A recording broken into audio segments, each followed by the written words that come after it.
بسم الله الرحمن الرحيم. اللهم صل وسلم وبارك على سيدنا محمد وعلى آله وأصحابه أجمعين. ازيكم حبايبي، عاملين ايه؟ يا رب إن شاء الله تكونوا بخير وبصحة وسعادة يا رب. اخواتي وحبايبي وكل أصحابي، ربنا يبارك لي فيكم ويديمكم نعمة في حياتي يا رب. حبايبي النهاردة بقى تنسوش حبايبي وانتوا بتتفرجوا كده تعملوا اللايك وتتفرجوا على الفيديو عشان يترفع. أمان عليكم زي ما انتوا بتعملوا بالمثل إن شاء الله. يلا حبايبي، احنا النهارده هنعمل ايه؟ الرز بلبن. طريقه سهله وجميله وكريمي ولذيذ وهيعجبكم باذن الله. دي نص كوبايه رز، خلاص زي ما انتم شايفين كده نص كوبايه رز.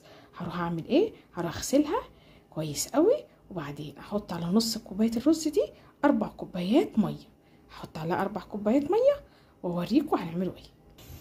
اهو بصوا حبايبي بقى، اهو حطيت عليه نص كوبايه الرز، غسلتها كويس قوي، وبعد كده حطيت عليه 4 كوبايات ميه، وهسيب بقى الرز ده يتهرى جامد جدا جدا لحد ما يشرب الميه ده ويستوي ويتهرى. وبعد كده ايه، تعالوا مع بعض وهو عمال ما يستوي ويتهرى نعمله الخلطه اللي هنحطوها على ايه، على الرز بلبن اللي هتخليه كريمي ان شاء الله. يلا مع بعض. بصوا حبايبي، دول 4 معالق كبار مليانين كده نشا، يبقى دول 4 معالق كبار مليانين نشا، ماشي، على الايه النص كوبايه رز. خلاص هحط عليهم ايه، معلقتين كريم شانتيه، هحط عليهم اهو حبايبي، حطيت عليهم معلقتين كبار كريم شانتيه. خلاص يبقى 4 معالق نشا عليهم معلقتين كبار كريم شانتيه. خلاص هدوبهم في شويه ميه. عندك لبن مفيش مشكله، انا ايه يا دوبك الايه اللبن اللي يا دوبك هيعمل الرز بلبن بتاعي، فانا هدوبهم بشويه ميه مفيش اي مشكله. يلا اهي يا حبايبي، انا دوبتهم كده مع بعض اهوت، وهركنهم بقى على جنب بشويه ميه، يعني دوبك ربع كوبايه ميه، ماشي. دوبتهم مع بعض اهو، هسيبهم بقى. وتعالوا ايه، عشان لما الرز يستوي كل حاجتنا تبقى جاهزه نحط كله على بعض، ومع اضافه الكريم شانتيه ده هيديكوا لبن بقى كريمي فظيع وطعمه رائع زي اللي بتشتروه من بره بالظبط. يلا نشوفوا ايه حضروا ايه تاني، يلا مع بعض. بصوا حبايبي، ده اللبن بتاعي بقشتته بقى كله علشان يبقى ايه دسم كده وجميل وكله ايه غذاء للولاد. فاحنا ايه هنولع عليه النار عشان يسخن، عشان لما نحط على الرز بلبن ما ياخدش وقت برضه وايه ويستوي بسرعه. هنولع عليه النار ونحط السكر التحليه اللي انتي عاوزاها. خلاص حبايبي، التحليه اللي انتي عاوزاها. خلاص وبعد كده نسيبه يغلي، وبعد كده هروح حاطاه على ايه، على النار يغلي. يلا بصوا بقى حبايبي، اهو شرب الميه اهو استوى اهو زي ما انتم شايفين. خلاص نحط بقى عليه اللبن اللي احنا غليناه زي ما قلت لكم بالسكر.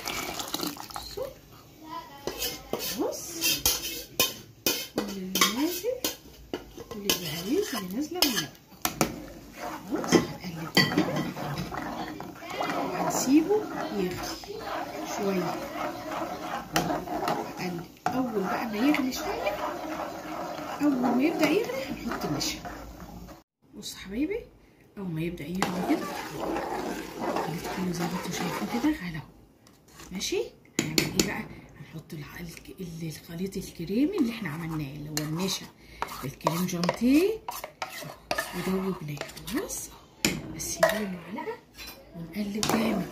هناخد الخليط ده الباقي، بصوا اهو، حطي كده وبعدين قلبي وانزلي بقيه الخليط اهو، ننزل ببقيه الخليط كده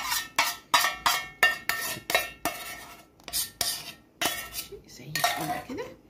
قلب بقى، كنت وطيت النار، انا هعلي شويه عشان هو يتقل معايا. اول بقى ما يتقل بصوا هتلاقي ان هو يتقل اهو، هيتقل. اول بقى ما يتقل هطفي عليه حبايبي اهو. بصوا طخنا، بصوا بقى، بصوا القوام، بصوا كريمي ازاي، بصوا رائع كريمي جميل. يلا بقى هنعمل ايه، هنغرفه اهو. بصوا بقى هو بيتغرف، بصوا بقى في الاطباق بصوا جماله وحلاوته. بصوا ذمتكم ده مش احلى مليون مره الرز بلبن اللي بره؟ خلاص زي ما انتم شايفين كده. هنغرف بقى اطباقنا كده رز بلبن الكريم الرائع ده، واوريكم بقى شكله. بصوا حبايبي، بصوا بقى الجمال ده اهو. حطينا بقى شويه زبيب على شويه جوز الهند كده عليهم. يلا بقى كلوا احلى رز بلبن كريمي ورائع، والله العظيم كريمي جدا جدا. معلقتين الكريم الجانتيه كمان اللي احنا بنحطهم على مع النشا بتدي بقى رز بلبن ده فظيع. جربي بقى واكلي بقى الولاد. حطيه شويه في التلاجة، عاوزه تسيبيه بره كده بس يبرد كده شويه وتاكلوه زي الفل. بألف هنا وشفا عليكم حبايبي وعلى قلوبكم وعلى ولادكم. جربوا الرز بلبن بطريقتي هيعجبكم جدا جدا، سهل وبسيط ومفيهوش اي حاجه. عايزين نعملوا لهم اي حاجه حلوه بسيطه وسهله عشان الحر اللي احنا فيه. بألف هنا وشفا. جربوا حبايبي، ومتنسوش تعملوا لي لايك وتشتركوا في قناتي اللي لسه ما اشتركش في قناتي، وتدعوا لي وتدعوا لولادي. ربنا يبارك لي فيكم.